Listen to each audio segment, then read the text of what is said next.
So my task this morning, I think, is to explain from an undergraduate point of view what we look at when we see the sun. I don't want to get into jargon, so I'm a physicist and I'm going to talk about physics. How many people have done physics here? The people, yeah.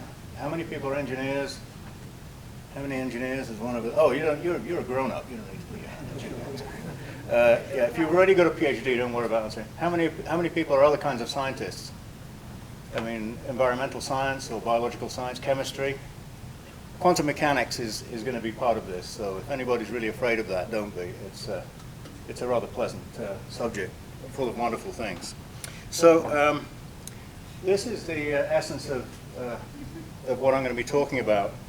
And that is that basically you have some kind of light source. Who knows this? Somebody shout out what this is from. Young Frankenstein. Frankenstein, actually. And so you have a light source which is going to regenerate this guy, and the photons are coming out. And then there is such a thing as an analyzer called a spectroscope. And the idea is that by analyzing the light, again, this was first done by Fraunhofer in 1814. Newton did it very early on with a prism, with sunlight. But Fraunhofer was the one that began all this, so that's over 200 years ago now. And the idea is that the plasma, if you have an individual atom, one atom in the universe, like a hydrogen atom, and it radiates, it's just decaying, it's not just, it's decaying photons if you excite it somehow. Whereas if you embed that one in a plasma, in a thing which got gas in it, you have things like electrons moving around, protons, hydrogen atoms, and they influence the spectrum. And that's exactly what DKIST is trying to do at its essence, is to look for those influences so we can say something about what was causing those things, namely magnetism, etc. So, and maybe, if you could analyze this, run this movie, look at the light coming out of this thing, you may learn with a spectroscope how to bring this guy back to life. Okay? Now, let's have a look at some historic solar visible spectra.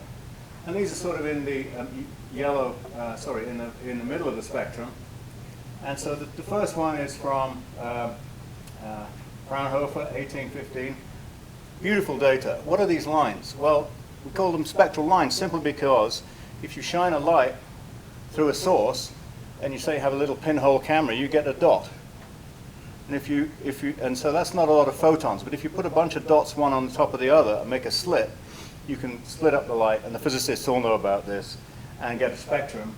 And this is precisely what we're seeing here. And what are we looking at here? Light is bright, dark is dark. And so when Fraunhofer did this, he found that Newton's spectrum was full of these cone-like lines. As things gradually got better, you ended up with going from just photographic records like this into photoelectric records like this. In the middle of the Second World War, this was published. And I can show you two lines here. These are 2 out of 3, what they call B lines of magnesium. Okay? And can anybody that doesn't know this part of the spectrum at all identify these things in any of these other ones here? So what I'm looking for is this is dark, this is bright, and I want you to see if you can see this pattern above. There are 2 sharp dips here. So we're looking for a deep one with 2 sharp dips either side. Okay? Yeah? Convinced? If you are, then you're already a spectroscopist. Okay? So this is like the genes of our DNA. This is the genetic makeup of the sun. If we look at modern data, we find this is a spectrum of the sun as a star. Here we have the 3 lines, this one here, this one here, and this one here. Notice that these lines have a funny shape to them. We'll get into that shortly. So the goal is to explain in basic physical terms what is needed to understand the solar spectrum all the way from the infrared, and just because there's no point in stopping at the DKIST, we can go all the way to X-rays. And by the end of this talk, my goal will be to help you understand, even if you've had no astronomy or anything like that, why the sun must look like this. Okay?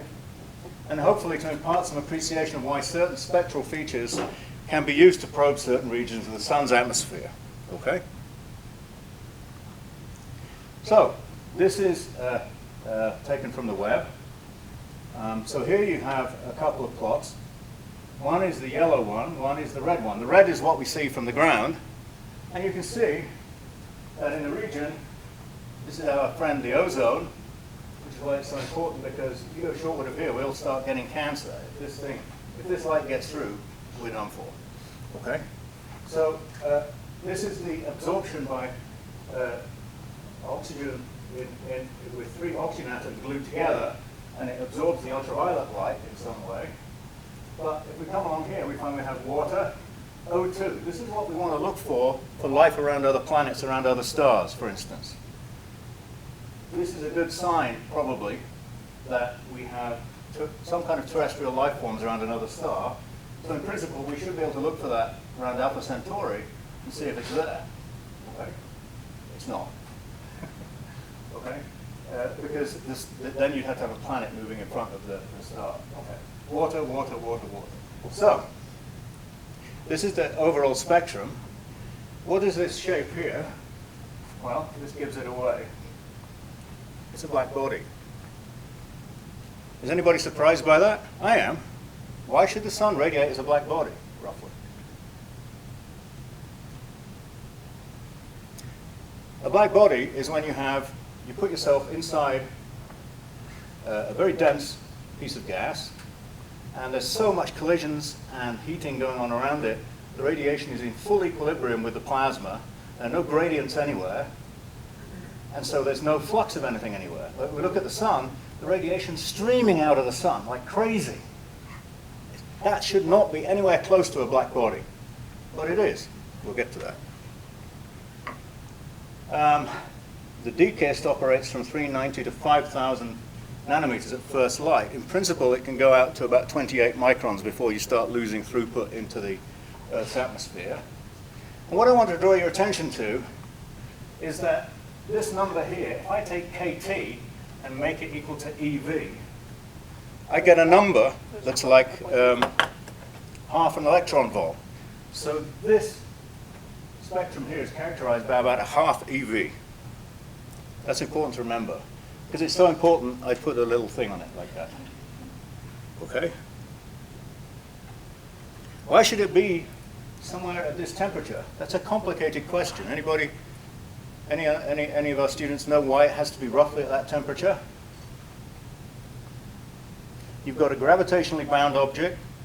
It's got nuclear fusion in the core. It's got to radiate all that energy out to make a steady state on the main sequence, which is about 10 to the 9, 10 to the 10 years.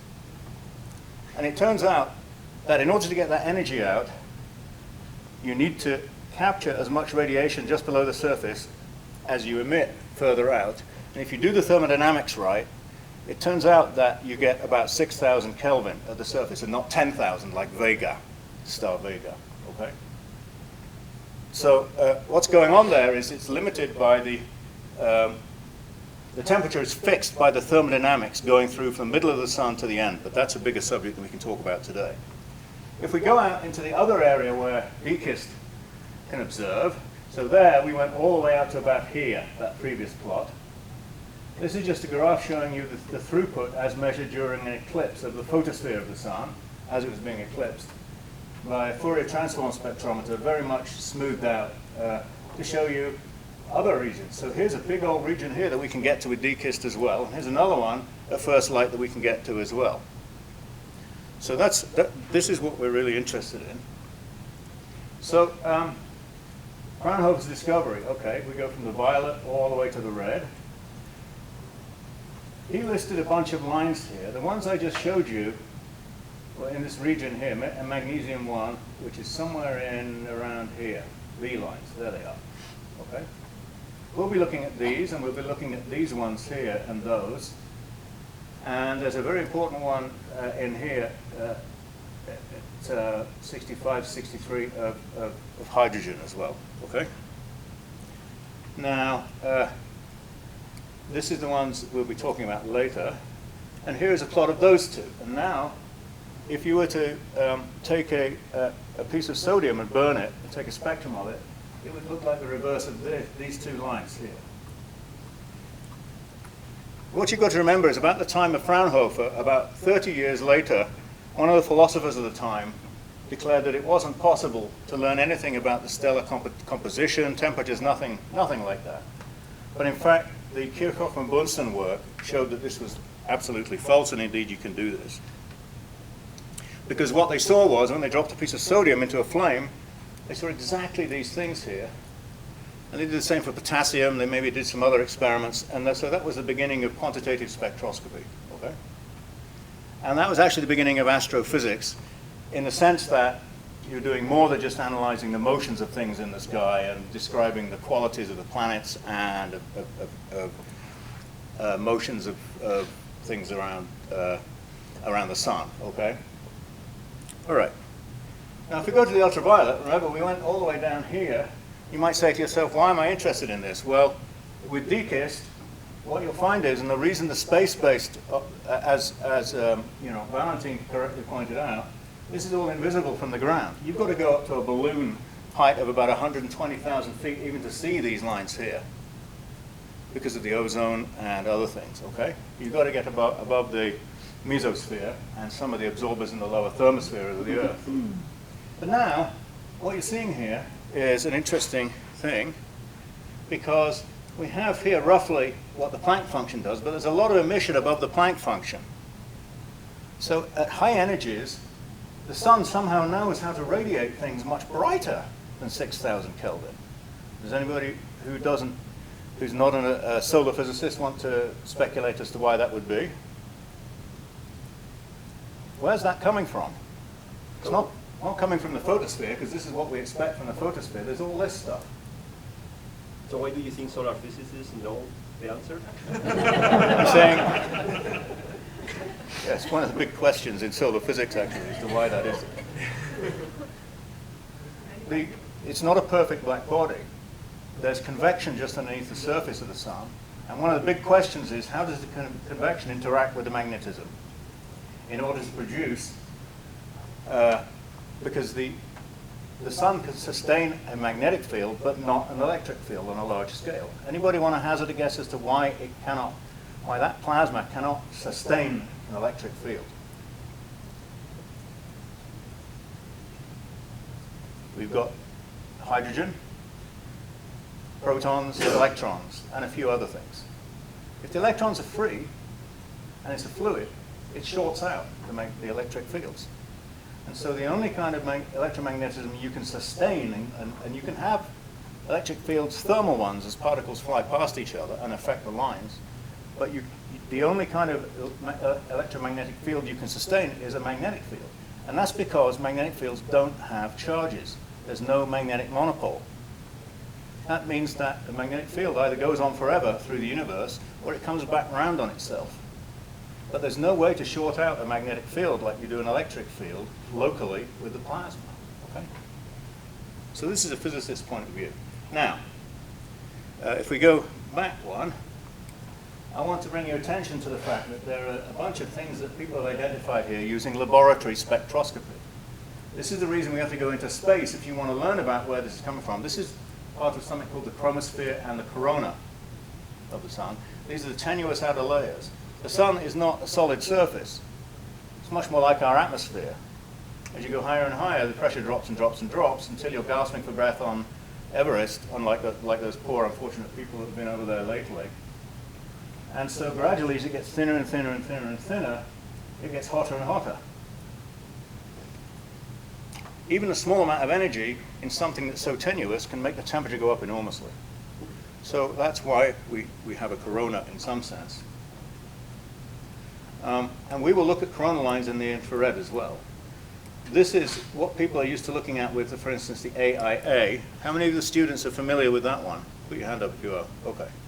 So you can see here, I don't know what ESP is. I can't remember where I got this slide from. Anybody know what that is? Extrasensory perception, maybe? Little green men on the... UV spectrophotometer. Okay, and who's... Yeah, okay, never mind. So what you can see here is you have very specific little areas which have been picked out to make pictures of this, pretty pictures of the sun's corona. And Look at these. You've got lines, but you've also got funny things like this. What's that thing? Students. This is about 912 angstrom. It's about 13 electron volts, 14. Does that ring any bells with anybody? Hydrogen ionization. There you go. Thank you for that. He gets a free beer from me sometime for being the first one to shout an answer out. Hydrogen ionization. So when hydrogen wavelengths here, there's not enough energy to ionize hydrogen. Suddenly it becomes enough energy to ionize it. That means that it blocks the light. So because a photon is taken out and it ejects an electron with a certain free energy, that means there's a blocking. It's like looking at fog. It's like blue light in fog. You can't. There's no point in putting blue lights on the front of your car because you know it'll just appear suddenly. If you have a red light though, you can see it much further away. This is the red light, and then we jump over to the blue light. Okay. These concepts will be very useful in a minute. Again, notice the temperature of the surface is characteristic temperature, about half an electron volt. This is 10 eV, 30 eV, 100 eV. We're getting very non-thermal amounts of energy, something that's very unexpected. This should be essentially zero, but it's not from the surface of the sun. Okay, again, that's 10 to the 4 Kelvin, 3 10 to the 4, 10 to the 5. This doesn't represent the temperature of the plasma. I'm just saying this is a temperature equivalent to the wavelength in electron volts, okay, as well. Now, what do you think these things mean? Carbon with II. Carbon III. Any students familiar with that? Yeah? It's the different ion species of carbon. Okay. CII is singly ionized, CIII doubly ionized. So it's the number of the spectrum. So if I had neutral hydrogen, that would be H1.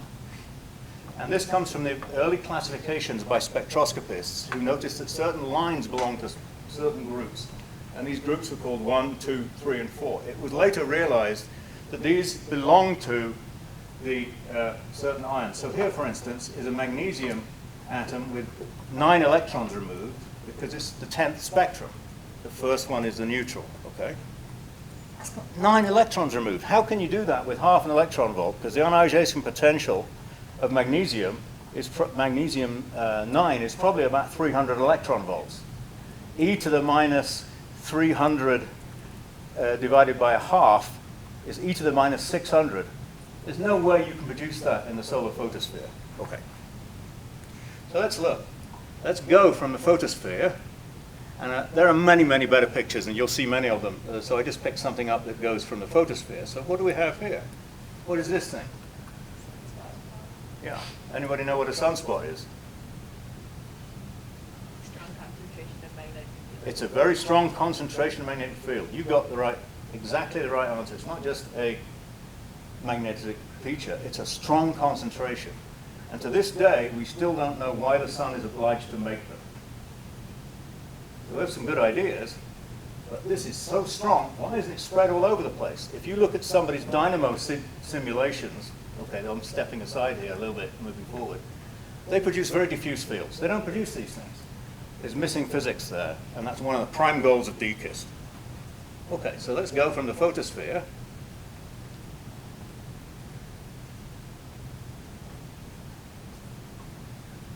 And let's go to slightly higher temperatures. Now we're looking way down in that spectrum, and you see the qualitative difference, which I'm sure you're all familiar with. But what I want to draw your attention to is we don't know why that sun has to concentrate it like that in the sunspot, let alone why it must do this kind of thing. This is very peculiar from first principles. We've got this sun, we've got convection in the inside, we've got radiation streaming from the outside. Just like if you sit with your baked potato, cooking a potato on the fire, if you stand further away from it, the potato gets cooler and won't cook. This is the exact opposite as you go further away. So this is why we say we have a fundamental problem heating the sun's corona, which was this was a problem identified in the 30s and 40s, and it's a major goal of DKIST. How can we? We'll get to that. Now, I will go from this absurdly complicated thing in 3 dimensions to an essential property of the sun that's often ignored, and that is it's basically deep inside the sun. So here's the solar surface. What do I mean by that? That's where the visible light starts streaming. Remember, it's a diffuse layer. There's not one surface like the surface of a soccer ball. There's a diffuse layer from which these photons are emerging. And it has a low temperature of around 6,000 Kelvin. This is where the photospheric radiation comes from. And what is this? This is a model that's designed to match certain features in the spectrum as a function of assuming it's hydrostatic equilibrium, like in the Earth. I mean, we have tornadoes around here, but they're only 200 miles an hour. Now, that's a big deal for us, but 200 miles an hour is a lot less than 700 odd miles an hour for the sound speed. On the sun, the sound speed is about 5 to 10 kilometers a second. And that's typically the sort of speed at which we see things moving around in these regions in the spectral lines. And so it is roughly hydrostatically stratified. Why is this important? Look at the pressure here. This is the pressure scale. This is the 10 to the 5 to 10 to the minus 7 orders of magnitude in pressure, a factor of 2 in temperature. This is a very highly stratified thing. This is like the surface of the Earth compared with the ionosphere up here, this difference in pressure. Okay? And all this stuff is going on. And here I put points where, for a certain magnetic field strength, the magnetic pressure, because it has a stress associated with it from the Lorentz force, is equal to the gas pressure. So if I had a 1,000 Gauss field, this would be about right. Okay? We go to the top of the chromosphere, even a 3 Gauss field is sufficient to make the magnetic pressure equivalent to the gas pressure. Okay. And it's a thermostat. If I dump energy into this region, a lot of energy, the temperature is going to try and go up, but it's going to start radiating like crazy. It's like trying to pump up a bike tire with a hole in it. All the stuff is going out instead of filling up the... Okay? All right. Examples to be explained later. These are from Kevin Reardon. Here's the photosphere, and we go up through a photospheric line that has no dependence on any magnetism, through a chromosphere, and into the corona. Okay? Beautiful images. So, what are we looking at here? This one comes from roughly this height. This one, somewhere in here. That's actually photosphere. The chromosphere applies to this one here, which is in here. So here's the photosphere. The temperature's dropping all the time. What's really peculiar is the temperature starts to increase again in an average sense. And this is a very difficult region, probably one of the most difficult regions of the sun's atmosphere. People like myself have been trying to get out of it for years, and it just drives you more and more crazy as you start looking at these things. Now we go up into the middle chromosphere. This is H alpha, the hydrogen line, and this one here to the corona. Okay? Now, a brief interlude. So now we're getting down to so I've just described to you the qualitative nature of the sun spectrum and showed you some pictures and talked about some of the physics appropriate for DKIST. So now I want to really get into the business of what we're going to talk about, is how to extract from the measurements that we make of just the photons what's really going on inside those plasmas that we really want to know about. Okay. These are the elements that we have to deal with in spectroscopy. We need special relativity because we have the Doppler effect. We need special relativity also because of Maxwell's equations being compatible with them, and magnetic fields versus electric fields, etc. We need quite a lot of atomic and molecular physics. I'm not going to talk much about. And we need some plasma physics and fluid dynamics, a little bit of which we've mentioned. So this is a pretty broad area, right? I mean, this is half of a degree in physics at least. Yeah? Classical mechanics we need, just naturally anyway. So pretty much this is except for solid state physics, and what I haven't listed here is nuclear physics implicit in quantum mechanics, is going on in the interior of the sun. Because we can't see the solar interior directly with photons, we're going to be dealing mostly with these things. And so what I'm going to talk about is, first of all, something called redshift transfer, which is not talked about very much. It's a classical description of the radiation field interacting with the gas. Based upon Maxwell's equations, based upon quantum mechanics and everything, it's just the easiest way of doing things. And it essentially is just a conservation of radiant energy. So why do we need to do this? So let's really get into this. We're limited to using remote sensing like 99% of astronomy. I mean, who can name the other ways in which we learn things about the cosmos? Apart from photons. Sorry? Send probes to things. Say that again. You can send probes to. Send probes, yeah? Yeah, you can probe the atmospheres of things, yeah? Gravitational waves, Yep. neutrinos. Yeah. Anything else? Something actually really important for solar physics is cosmic rays. Right? What are those? Those are highly charged, very energetic particles that come from catastrophic things all around the universe. Those plow into our solar system, and the sun modulates them. It changes tree rings on the ground, so we can learn about the sun's modulation of them from the tree rings. I mean, it's ridiculous.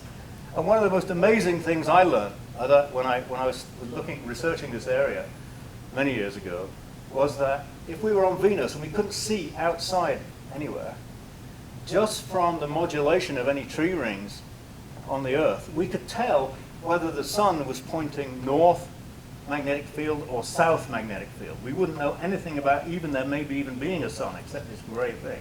I think that's amazing. The ingenuity of some scientists in this area is just utterly astounding. Okay, so what are we doing? We're doing transport. Are any of you familiar with Boltzmann's transport equation? Is that more advanced than what you get in undergraduate levels these days? I don't know. Have you done fluid mechanics? Anybody studied fluid mechanics? Okay, maybe this is not such a good thing. But Boltzmann equation describes, if you have a classical equation of motion, you have F equals ma, I put my particle in a box, and I want to see where it goes next. Then I want to put two particles in a box, and I want to see them interact. And then I put n particles in a box, and I want to see how those all interact. They're all subject to mutual forces and external forces. And the way I do that is I start with an initial condition. I need to know where it is, and I need to know how fast it's going. So I need to specify how many of those particles there are in that little fluid element of the sun per cc at that place, moving with a vector velocity v. And that number is called the distribution function, f of r comma v. It's a function of the vector velocity and the vector position. And by integrating over that, we can get things like the fluid equations, Navier-Stokes equation, describing when I'm fishing yesterday, catching a couple of trout, why, I put the fly in the water, the stream is going down, the fly comes back towards me. That doesn't make any sense, right, naively, but it's because it's a many-body problem and because you've got to solve for your distribution functions, your densities, your velocities. It's a non-linear problem. Okay? Rate of transfer is a subset of this. The photon distribution function is linearly related to this thing called the number of photons that we'll get to in a moment, the energy of the photons per blah, blah, blah. Photons do not spontaneously decay, at least on what we're interested in timescales. Right? Therefore, this thing is invariant in free space. There are no photon-photon collisions. We're not dealing with gamma rays here.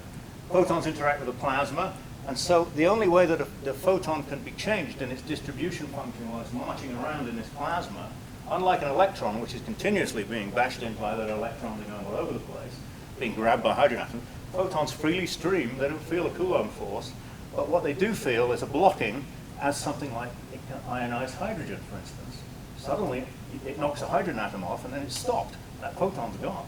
We better take care of that. So they interact with the plasma, and we better set the velocity of light to infinity. That's a pretty good approximation. The sun is a pretty small object. It takes about 2 seconds for light to go across the disk of the sun. And the problem can always be treated semi-classical. In other words, we have quantized atoms. We use quantum mechanics for the particle distribution functions. That gives us the lines in the spectrum, right? You wouldn't get lines if there weren't levels, individual levels. It'd just be a mess of continua. But we use a classical field description. But the problem is that generally, the thing we're trying to solve for, these interactions are determined in part by the radiation itself. So this is a nonlinear bootstrapping problem. So the atoms depend on the state of the radiation. The state of the radiation depends on the atoms, the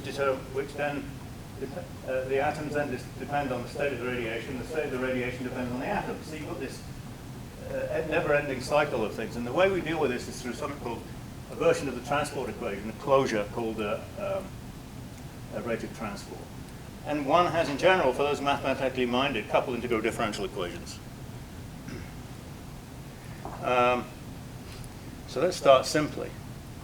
So what we have here is we have we accept something from quantum mechanics, and we say, well, we're going to have an absorption and an emission coefficient. So I put my little atom inside this box, and it's going to absorb a certain number of photons, going to emit a certain number. And then we're going to have a phenomenological transport equation, which is basically conservation of energy. And I'm going to define this thing, which is linear proportional number of photons at a certain frequency, in terms of the energy of them per square centimeter per second and per steradian. And this is not the same thing as flux. This has to be in there for per steradian because it determines the brightness.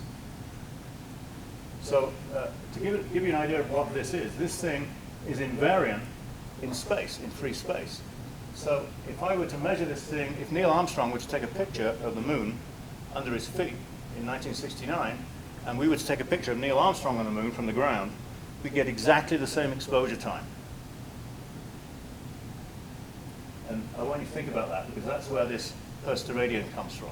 The moon is very small to us, and so there's not a lot of photons coming towards us, but the brightness is the same, this I, no matter how far away we are from it. So if Neil Armstrong is taking a photo and he's looking down, he takes a photo of the moon like this, we'll get exactly the same exposure time. That's why when you go outside today and I take a picture of the sky, if there were a twin Earth just on the other side of the sun, I take a picture of that, I would use the same exposure time.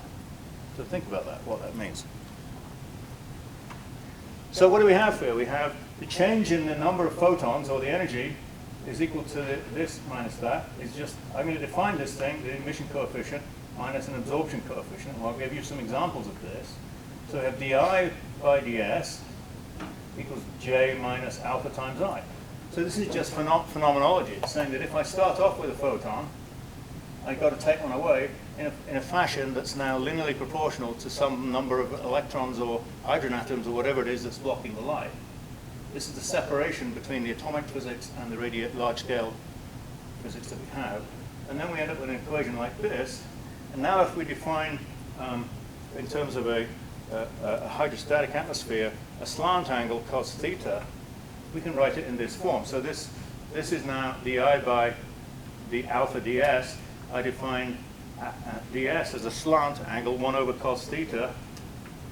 And I change the sign because I'm looking down deeper into the atmosphere. I get an equation that looks exactly like this. This is our starting point for everything we're going to do here. Okay. Suppose I embed my atom inside the middle of the sun, or better still, inside the middle of an oven, which is so well insulated it doesn't lose any heat, very little anyway. Then di by ds equals 0, and we have detailed balance of all radiation processes, because this is going to be a black body. We're going to have as many photons coming in as are going out. That's what that thing says. Okay? Question for you is, what is I? It's embedded in this thermal oven. Thermodynamically speaking, what must this I be? It's sitting there. You've got a bunch of atoms, and they're interacting with the radiation field weakly. No matter how we describe that, the atoms must be described by Boltzmann kind of equation. The photons have to be described by a similar thing. It's called the Planck function. It's the black body. Okay? So in that case, like in the middle of the sun, where there's so little difference in looking one way or the other, you end up with this source function here that is the Planck function. It can be nothing else. So what we have here is we can put this equal to b, which is just a function of what? The black body. Of what? Temperature. We've decoupled the entire thing now. We have a situation where the rate of change of radiation through a slab is given by the incoming radiation minus the thing here, but this is a negative sign because it's going down. And so we have so here now we've fixed this. The sources don't depend on anything. They're given once and for all. We can solve that equation once and for all. But let's look first of all at what we have here. So we know when we've got this little oven we got detailed balance between everything, what this means. For atoms and ions with internal degree of freedom, this is very familiar, right? Boltzmann's equation tells you what's going on for two bound levels. So you could have a solid state system, you could have a gaseous system, you could have a single, atomic system in a coolish plasma.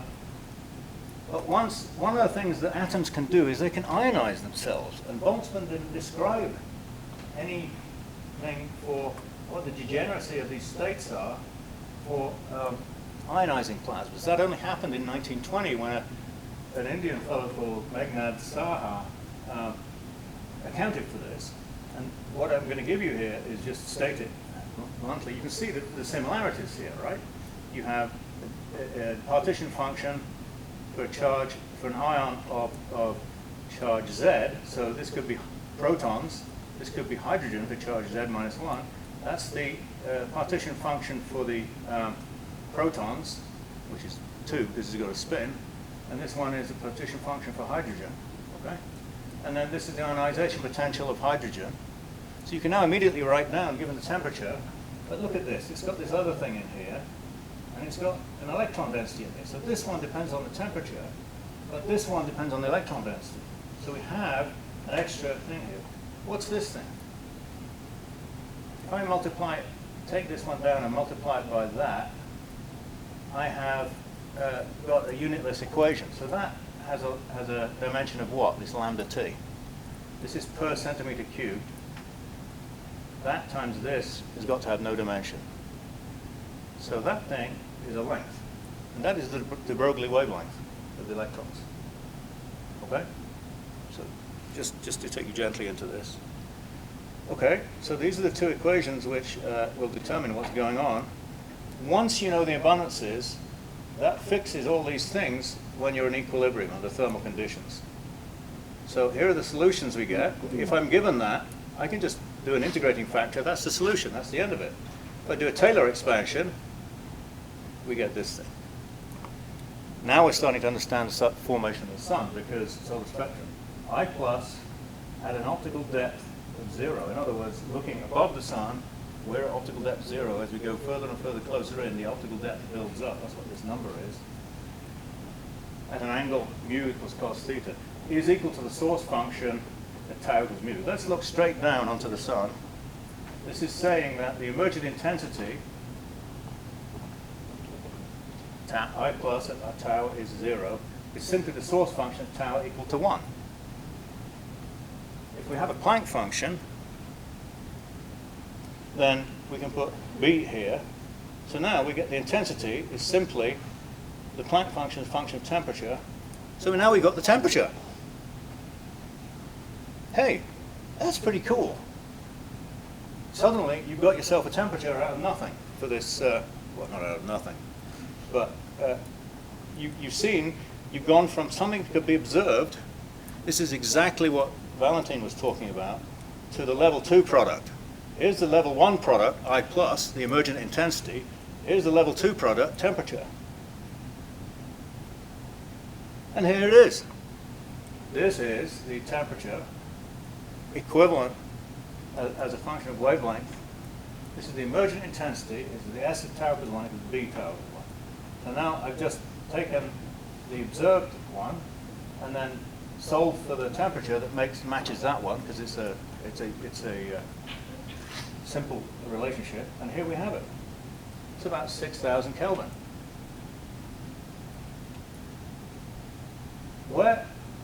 Okay, so the hottest radiation is seen here. Now I've not given you any understanding of these alphas and J's, and now that's what we're going to talk about. We have to. So these things. So I introduced them as phenomenological things, and you're going to have to accept that this is what we've got here. Now, this is the value of alpha. So this is basically, this is 1 over a length scale. This is the mean free path, 1 over the mean free path of a photon through this thing. And you can see that, so this is 10 to the minus 28, 10 to the, so this is 6 orders of magnitude between the ultraviolet and the infrared. So if I want to look if I want to find a place in the sun where I can see deepest, where would I look? Sorry?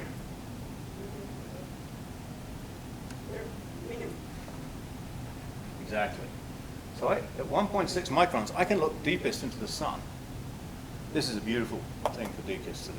I mean, this is just fantastic. It starts to increase because of some funny business here. H minus, what is that? In the 1930s, they couldn't figure out why the sun had to be 6,000 degrees. It should be much, much hotter than that. And the reason was, and they got Nobel Prizes for it, Fowler and Chandrasekhar and all these people, they realized that you can imagine you're quite happy with helium. You know what helium is? It's got 2 protons and 2 electrons around it. You can breathe it in. It's inert. It doesn't do anything to you because it takes a huge amount of energy to rip those electrons out. They just like little particles. They just diffuse your air a little bit. Hydrogen can do the same thing. How can that be? Can you have 2 electrons stuck around hydrogen? If so, why? Electrons are fermions. They don't like to be like this. They like to be like that. You only have 1 electron per orbit. So you can have 2 electrons chemically glued onto a hydrogen atom, onto a hydrogen nucleus. And that is what's going on in the sun spectrum. So if we look at this, we come along here, this is H minus, and this is a photon coming in and knocking an electron off H minus. And this is a photon coming in, bouncing off an H minus, going from a free state to a free state. Okay? It just changes direction and energy a little bit. So, if we go further out here, what do you think might happen, oops, in the radio wavelengths? This is infrared, log lambda, 100 microns, is it? I don't know, whatever that is. If you go much, much further, what do you think could block the light in the radio regions? When you switch on your shortwave radio, you probably haven't done that, but they bounce off something called the ionosphere. Yeah. Free electrons. Free electrons. So we know that the acceleration of charged particles leads to interactions with photons. Okay, and in that case, you have what's called free emission. And there are lots of free electrons in the corona. So if you observe the radio, you can see the corona. Okay. What do you think these things are here? You've got sudden jumps. So the energy is going up and up and up and up as we go along here. And so suddenly, so H minus is dominating, and that gives us 6,000 Kelvin instead of 10,000 without that. We come along here and suddenly we find, oh, we make a jump. Let's go to the next one. This is another plot of the same thing. We make a jump, and another jump, and another jump. So with the photons, this is, again, the absorption coefficient. This is 1 over the mean free path. So the mean free paths are getting very, very small up here. Well, as you go to the ultraviolet, you start to ionize things. It's not just hydrogen, which is over here, right? The Lyman limit is here, 912, that one we should look at. Here's carbon edge here, silicon edge. With that amount of stuff in the sun, they block the light. So these are the things that enter into this. So that's really photoionization. So let's get into why this is the process of photoionization. You start in this state, along comes a photon, it knocks it into a state which is above the ground state. This is a argon light ion, a calcium plus plus, and it'll lead to a free electron. So we have a cross section in frequency that looks like this, nothing, nothing, and suddenly it jumps up. Okay? And this is alpha equals number density times a cross section. Just look at the dimensions there. You can see exactly what I'm talking about.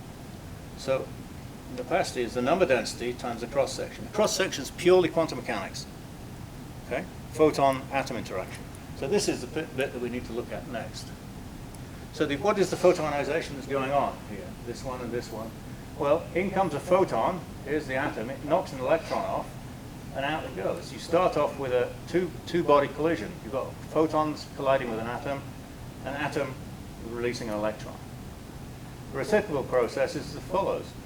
Two-body collision, and then emission of a photon. The reason I'm talking about two bodies will become clear very shortly, and it's intrinsically related to the fact that the Saha equation has an extra density in it, not like the other one, the Boltzmann.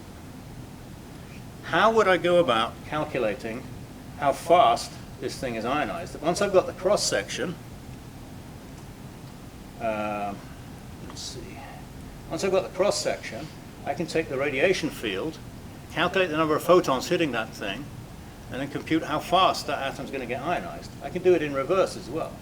So here's the photonization rate. I know that in equilibrium, I must have a balance between detailed two-body processes. And so I can stick in equilibrium, a Planck function for the radiation field. I get the rate at which I ionize this thing. This is the intensity. So this is ergs per square centimeter per second plus the radian, multiplied by 4 pi radians. So ergs per square centimeter per second per frequency, per hertz. So we get ergs per square centimeter per second. Number of photons here is number of photons per square centimeter per second, integrated over centimeters squared and frequency. I get seconds, inverse seconds. So this is a time scale for radiation. I put in a hydrogen cross-section for when the frequency is bigger than u0 only, and I put in this, which is very true. Remember, this is 13 electron volts, that's half an electron volt, and I can compute all the way to the end here, and I end up with an expression which goes like the electron density, temperature to the minus half. This will be important shortly.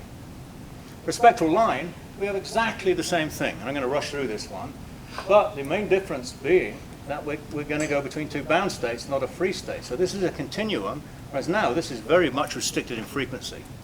And so it's limited to a very narrow frequency range, like this, and then but we still have the same formulae. Everything's exactly the same, okay? Then if we have this one as sources and sinks,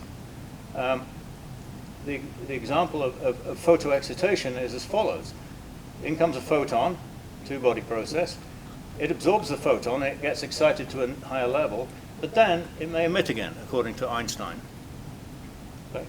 Then you can also have stimulated emission. But the point is that this is very close to resonance. This is why we have lines and not just continua as well. So let's look at how we go. So now we can understand photospheric line formation as follows. We have a line absorption coefficient that looks like this. So it's very short mean-free paths right on resonance and very large ones away from it. And we have a continuum here somewhere in the background. Okay? So we go across here and we say, well, in the line core, we're this in here, we have a very high opacity. And so we end up along here with a continuum. Sorry, this is the wings. So here we come along at this frequency here, and we look at, so this is the continuum only, and so the optical depth in the continuum is 1. Yeah, so we're wait a minute, which way around is this?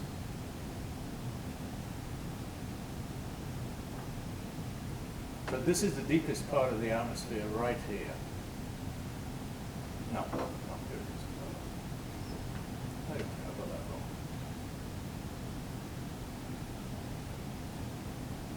So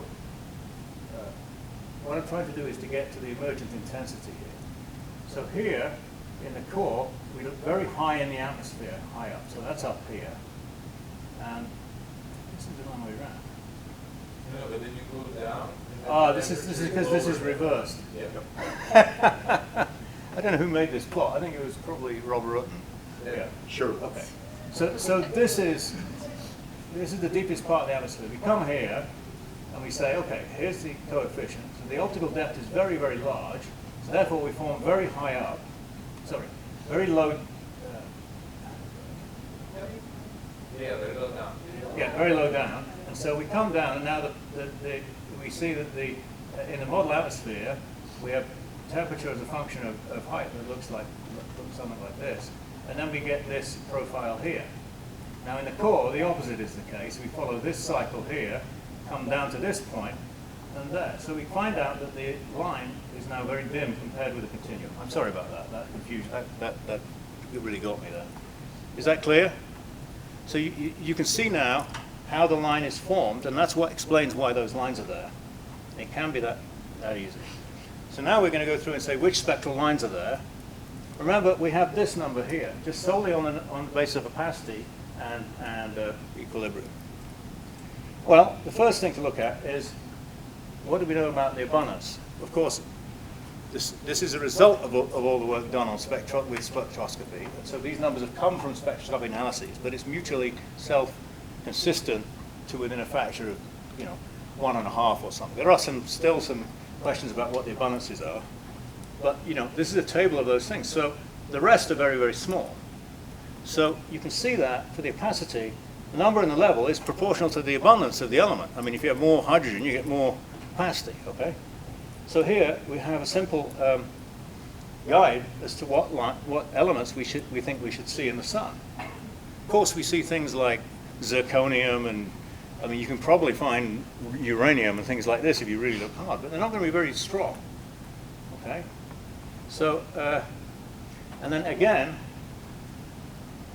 so that's just the abundance question.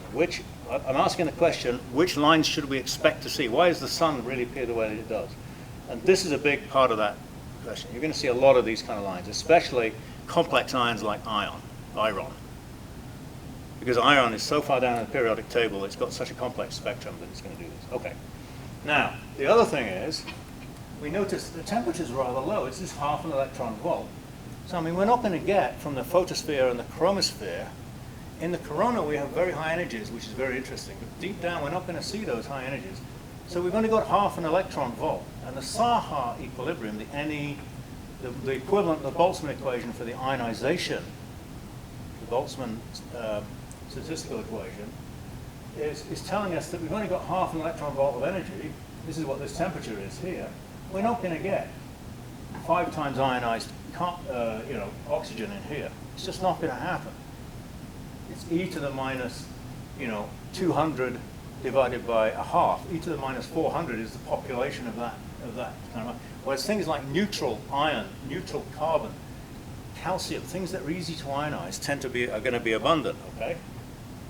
Now we look at again the number in the lower level and then the emission number in the lower level times this guy here.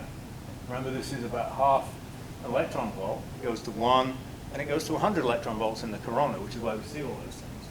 I mean, we can trash this lot on the basis of abundances to 0th order. So what do we have left? We have hydrogen, helium. Hydrogen, the first excitation of hydrogen is how many volts do you think? Hydrogen is 1s electron bound to and to get to the n equals 2 levels, how many electron volts is that? Roughly. Order of magnitude. Is it half an electron volt?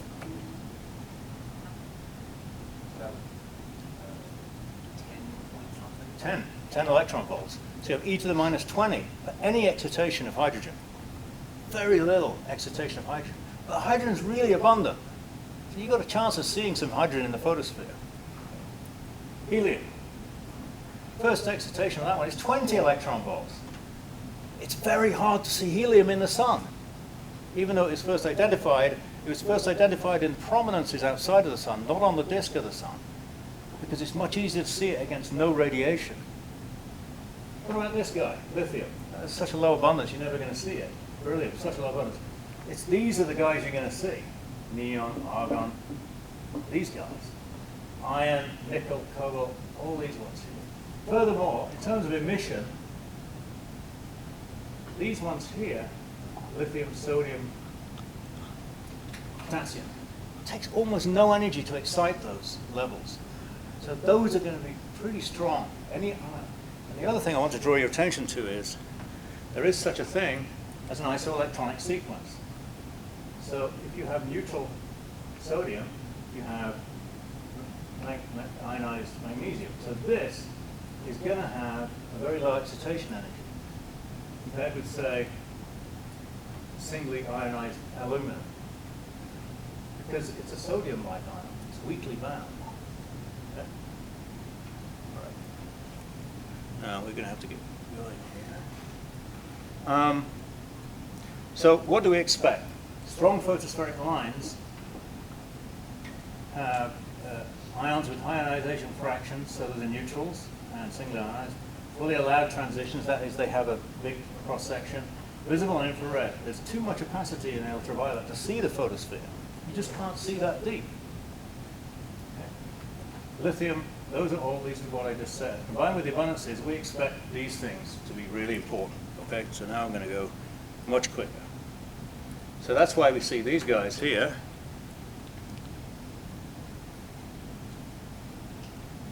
So now we're going to go, skip over that one. Now we're going to look at some examples. So here are a couple of lines of iron. 1.6, who was it that said the deepest part? Was it one of you guys? Deepest part of the atmosphere. We're looking at the deepest region of the sun. This is a wavelength with, associated with titanium oxide, which happens to be a molecule that's formed in very much in sunspots as much as anything else. But you look, it's basically, there's very little continuum opacity there. So I'm saying you can look really deep down. And in the same place, you can get a look at these guys here. These are lines that, when you put a magnetic field on them in the lab, you find very strong splitting. You form very deep down. This is a perfect line. Which instrument from DKIS would you use to look at that? 1.56 microns. Hmm? DL Nurse. Who said that? Yeah, congratulations. So you're going to get very familiar with this stuff. And I'm going to go fairly quickly now. Now we go into the middle. This is a famous line, set of lines observed on the ground for many years. Will be observed with which instrument on DL Nurse? 6300 angstrom, 630 nanometers. You've already answered. VTF, yes, probably. I don't know actually, but it's a good answer. So what was the question? Which of the DKIS instruments will observe this one? I know the answer. The visible is visible light. So it's the visible spectropolarimeter and the visible tunable filter. The key is in the word visible. Okay? All right. This guy, what am I looking at? Yeah, so this is what I was saying. Very sensitive to magnetic fields of great interest. This is a special set of lines. Look at the mess here. This is a molecular line. This is typical of a molecule. You don't get a nice clean spectrum because you have those P, Q, and R branches, and they all overlap, and you have all kinds of fun stuff with molecular spectroscopy, which is far too complicated for me. But what I'm showing you here is this is a 1 meter telescope. Imagine what we're going to get with DKIS. Okay. This is at 4,000 angstrom roughly, so it's a lot of scattering in the lines there. And here's just a pretty picture with a blow up of something here of that region of the atmosphere. So we're really looking, even though it's in the near ultraviolet, you're still able to see quite deep down in the atmosphere. Now we're starting to look higher up. So here are these sodium lines we looked at the very beginning. This is from 1870, which is one of my favorite things. This is, I'm going to tell you, this observation was made at a sunspot. It was reported in 1870. And what do you think causes this splitting here? The clue is in the ones we've seen before. We know what the answer is now. It's the Zeeman effect. When did Zeeman discover the effect? Before or after 1870? It was 1890 something. This is an observation of the Zeeman effect in the sun before it was observed in the lab. I hope you guys will get similar experiences out of observing the DKIS as the kind of cute things you get here. Again, here's the sodium line. There's an image that Kevin Reardon put together for us. Here's some scattering polarization. The really interesting thing is that these have these broad wings to them, which warns me they're very, very strong, so they form further and further out. As we get higher in the atmosphere of the sun, the electron collisions start to drop like a rock. And the collisions with particles drop like a rock. Therefore, it's not likely to be in equilibrium. The radiation is going to have a hard time being glued to the the thermal conditions. And so the Planck source function is not going to be the Planck function. It's not going to be in thermal equilibrium. It's not even going to be in local thermodynamic equilibrium. So this is where the coupling between the photons and the plasma becomes loose.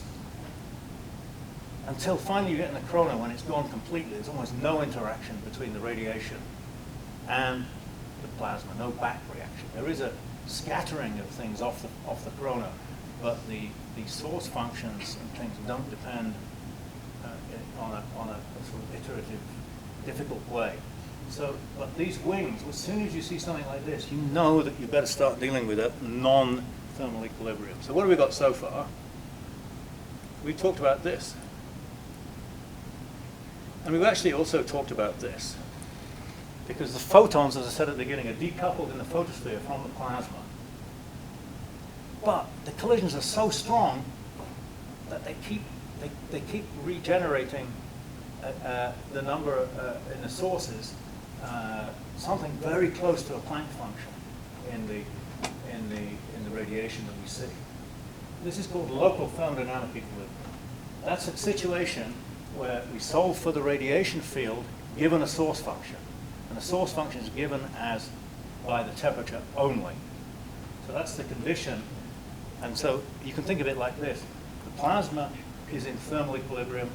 The photons are trying to get there, but they can't. But we can calculate the photon spectrum assuming that the thermal equilibrium is correct. And that's a pretty good approximation deep in the atmosphere of the sun. The things that we haven't done yet are the corona and non-LTE. So let's look at the regimes of solar plasmas quickly. There's quite a lot in this one. So this is temperature in electron volts. I noticed a mistake here. These should be one order of magnitude lower than here. But look at the sun. You've got the solar core up here. Those are familiar with fusion plasmas. And then we have various machines. Lightning, it's actually not too far off, you know, photosphere conditions, interestingly enough. And anyway, so what we have here, we have Maxwell-Boltzmann statistics down here. This is the plasma number, the number of particles interacting within a, what's that called, the device sphere, a place where there is a slight electric field still. So the electrons really interact with one another in that little cube, but not with other ones outside it. Anyway, the point of this is that the photosphere and the chromosphere have these numbers down here and up here, whereas the corona, you know, is much, much more tenuous. So this is 6 orders of magnitude, 5 orders of magnitude. And so the solar chromosphere, the non-LTE part, is in here, which is again quite a bit lower. So the densities are dropping so much, we go from LTE into a non-LTE region here, into a coronal region here, okay? Again, we have, look at this one. This is the essence of the corona right here. We have an incoming electron, collision ionization. It's a 2-body collision, but because it's an ionization, we've lost this electron. We've got a 3-body recombination. If we balance that with that, this process depends on the number of electrons times the number of atoms. You can sort of see that. This depends on the number of electrons squared times the number of atoms. So if this balances this, that is why the Saha equation has an NE in it. Okay? You can go back and think about this if you like. As opposed to this is the balancing process in reverse. Now let's look at this. We have a 2-body and a 3-body. We have a 3-body incoming thing and a 2-body. That's and when those are all in balance, we have Saha equilibrium. Okay. Now imagine the opposite, where we have 2-body collision, photon coming in, photonization, we have 2-body out. And then the reverse is 2-body, this is redshift recombination. That's that dark thing I showed you. I did that calculation to figure out what that was. So this is a 2-body collision. Now, because this depends on density squared and density, what happens in the corona? Density drops off. We have this process, collisional ionization. We don't have this one anymore. It's dropped out. All we've got left is the recombination. So we balance this one with that one. That then tells you that this is proportional to the electron density times the number of atoms. proportional electron density times the number of atoms, we don't have density anymore. It's gone. Totally different regime. So what I'm going to show you here is that's summarized right here. So here's the Saha equilibrium. So we have a function of temperature times electron density squared. That's the balance between three-body recombination and two-body collisional ionization. Now we have two-body collisional ionization because we've got a hot plasma, a lot of electrons. We've got photons coming through with half an electron volt. But we've got photo recombination here, a two-body problem. So now you can see that here's the ionization, here's the Saha equilibrium. Ni over Ni plus 1 is a function of temperature times Ne squared divided by Ne. That's the Saha equilibrium. This one, the Ne's we can cancel out. Ionization is just a function of electron temperature. Here's the rate of recombination as a function of temperature. Here's collisional ionization as a function of temperature. It's obvious that it has to be like this. If you've got a Boltzmann distribution of electrons, only those with an energy above that, and the ionization, so it must look like this. This one we found goes as t to the minus a half, and this is the graph where they balance. And what you find is that for hydrogen-like ions, hydrogen is formed at 10 to the 4, helium plus is formed at 2 10 to the 4, oxygen odd plus is formed, down here rather, near 10 to the 5, few 10 to the 5, so going along here, and here's oxygen. This is formed at a few 10 to the 6. Now you understand everything you need to know, in principle, about how the photosphere and the corona forms, and and so you get an expression like this. The temperature at which an ion forms is going to be something like the charge on the ion, for a hydrogen-like ion, to the 2.5th power. So if you had ion 25, 26, you could figure out what temperature that would have to be at. We've got 5 minutes left. There again is the calculation I did. And again, there's the two-body collision rate for electron. Here's the change from a two-body collision to a three-body collision. This is the electron density.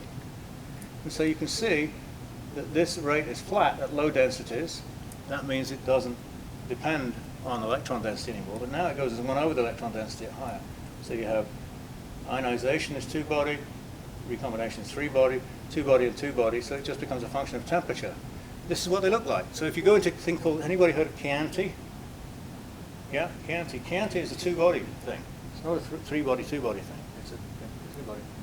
So this shows you, for iron, 24 times iron, 23 times ionized hydrogen, iron is formed at 10 to the 7. It's a function of temperature. You don't have to include density at all. Okay. Okay, so here's the optically thin case. Same equation, but now we have alpha ds is very small.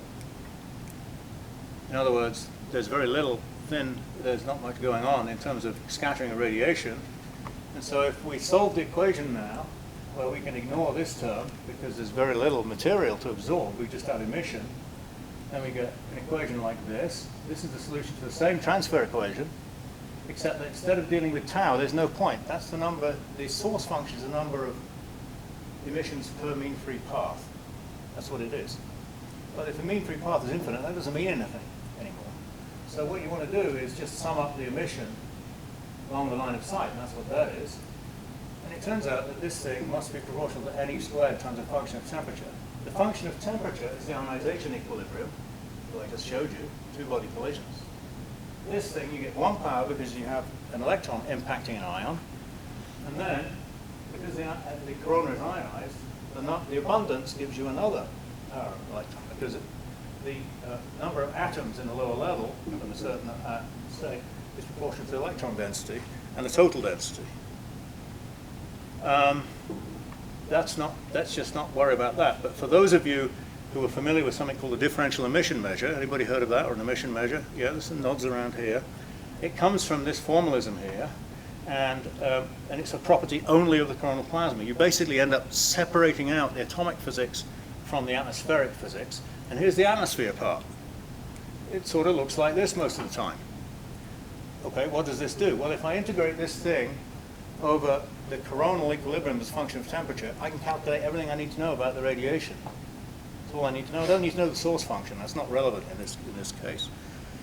Okay, DKIST is very important for the fact that we have coronal magnetism, and I'm going to talk about cases where you get an extra power of density sensitivity here, but we won't go into that in great detail. What you're familiar with spacecraft are these things at 200 angstrom, 20 nanometers, ultraviolet lines that we can't see from the ground. But what you forget is that you've got these little forbidden lines in here, and these are the ones that were first identified. I've worn this thing out apparently in the 1930s and 40s, and these are lines at 1 micron for iron 13, for instance. Here is a bunch of lines of different ions. No surprise here. Remember I said silicon, magnesium? These are the things that show up in the corona, of course, because they're abundant. And in the corona, because you've got about 100 electron volts worth of energy, it's not surprising that you get these kind of ions, which take about 100 electron volts worth of energy to excite them, okay? It's a bit more than that when you look at the equilibrium. They're about 200 or 300 electron volts. But it's nevertheless. So, but anyway, these are spectra from the Samra's PhD thesis from the 2017 August eclipse from an NCAR aircraft. And all these are those kind of lines that are sitting at the bottom of the term diagram, or they're all transitions inside these little things here, not these ultraviolet ones. This is where DKIST is going to excel, right? One of the places. This is 3 microns, very, very sensitive to the Zeeman effect, as you'll find out. Remember? So here's 3.9 microns. You can see this stuff here.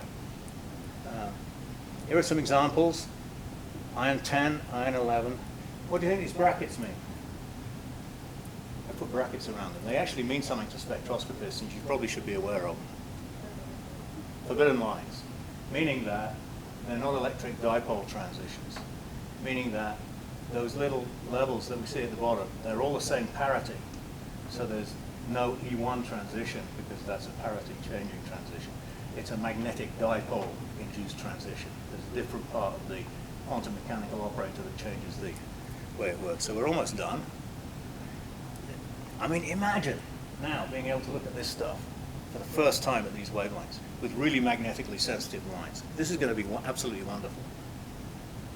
So what we've done is that, thermal equilibrium, local thermodynamic equilibrium, the coronal approximation, and now I'm not going to talk about this, but just give you what the ingredients are, and I want to refer your talk to later people instead. This is just too complicated to get into an hour. Here's one example of one of those lines. It's non-LTE. It's formed, this is the calcium lines. This is a potassium-like ion, so it's very, very long wavelength, very weakly bound. Normally, a doubly charged atom is going to have wavelengths of around 1,000 angstrom to something like that.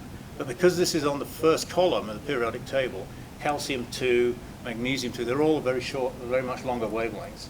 You can see how strong this line is. You know, I mean, my God, you've got to take care. So this is formed very high up in the chromosphere. That's shown in this plot way up here. The very darkest part of the line is there. The emission part in the core is here. The very top of the line is formed right at the top. That spans 4 orders of magnitude in pressure. 4 orders of magnitude in pressure. The chromosphere is the thickest part of the sun apart from the transition realm, as measured in pressure scale height drops. That's an amazing thing.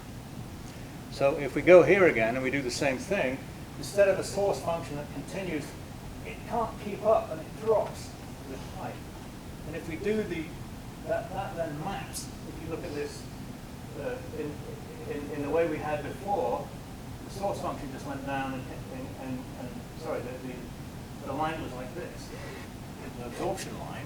That's because it formed in here. But now the source function rises again and drops again because it's scattering and not being able to keep up. And that's where this dip comes from and why you get this. So this is the shape here, which mimics exactly this shape here. Okay, so again, we have just looking at LTE, corona, and non-LTE. And here are some non-LTE lines.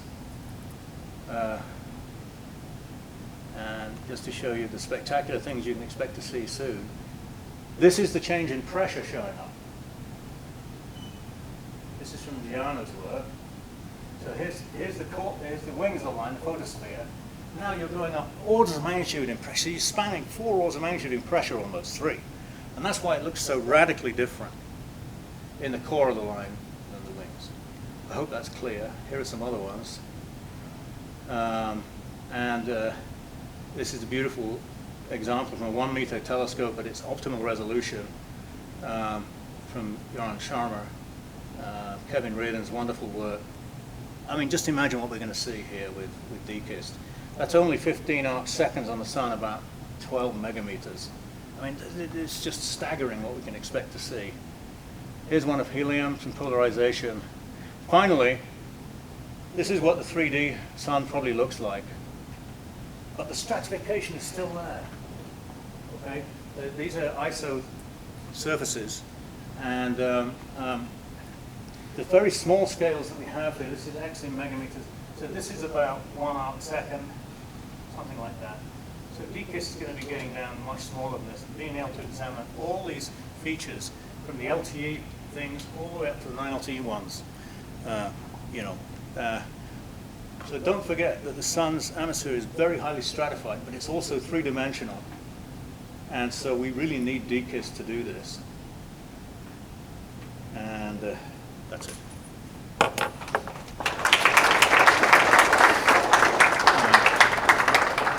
I got a bit tied up asking questions a bit too much, so I apologize for running a little late there. It's fine. I think that you're going back to your last slide.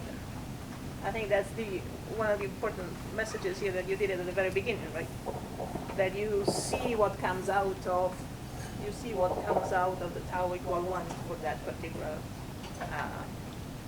You see the structures of where for that particular line tau is equal 1, and that is, I think, the message of this. That is one we can use multiple spectral lines together to gather a comprehensive view of the 3D structure of the atmosphere. Thank you. Yes. Yeah, actually, I have a quite generic question. You showed all these line profiles of these spectral lines. They all appear to have like a finite width. Say to a kind of a non-expert like us, say at the first sight, would you expect really like how much physical effect or instrumental effect kind of go into play there? Yeah, that's a really good question. As I said at the beginning, the business of astrophysics is to understand the photon spectrum, and this is just right at the base elementary concept that you have to. You're right to emphasize the fundamental nature of that question. For the spectral lines, they're not infinitely sharp for several physical reasons. One is that, of course, one has the uncertainty principle, namely that the energy of the state times the time. The uncertainty in the energy of the state times is given by the inverse lifetime of the state.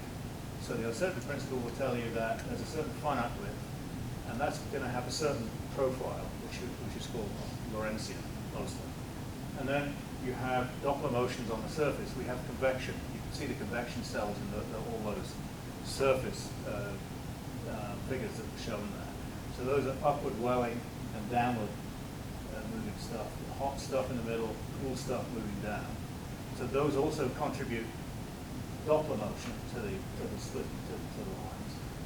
And then you have other effects like the Zeeman effect, which splits the lines, tends to make them broader.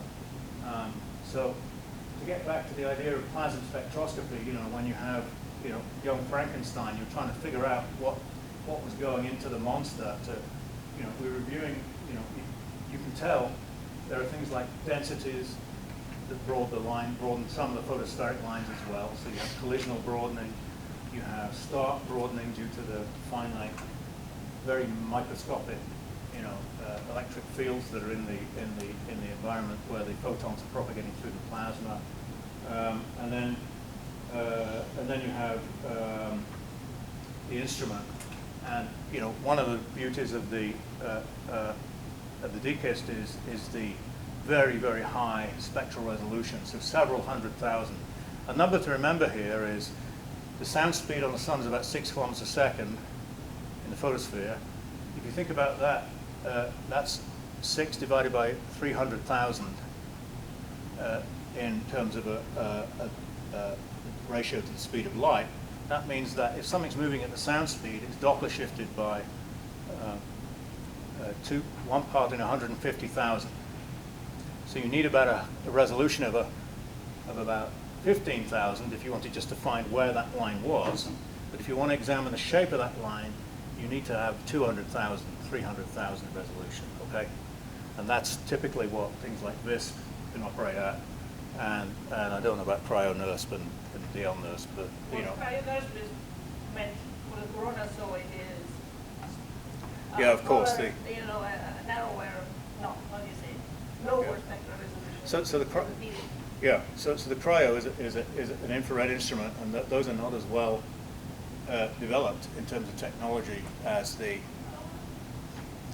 visible ones. I mean, it's straightforward, but it's just so the thing to remember there is the sound speed in the corona is 100 kilometers a second, so you need a factor of 15 less resolution to do the same science in some sense. So your question is a very, very good one. I only had a time to introduce some of the basic concepts about why the sun appears the way it does, and why the certain lines are stronger than others, and all that kind of stuff.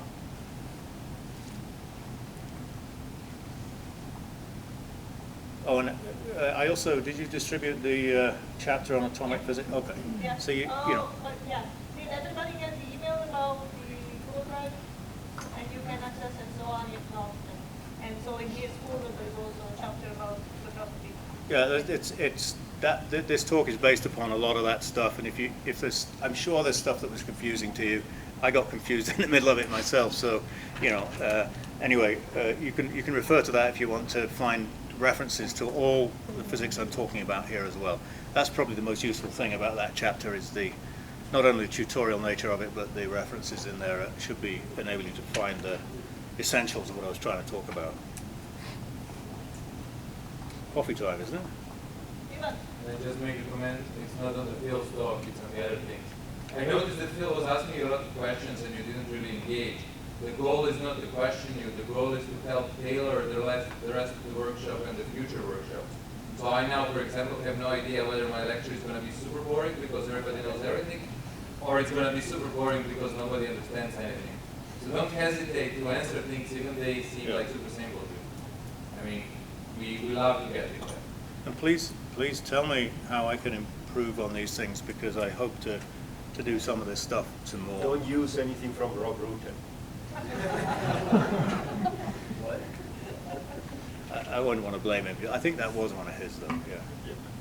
So I mean, if you want to talk to me about and just come and talk to me about all this stuff. I love talking about things.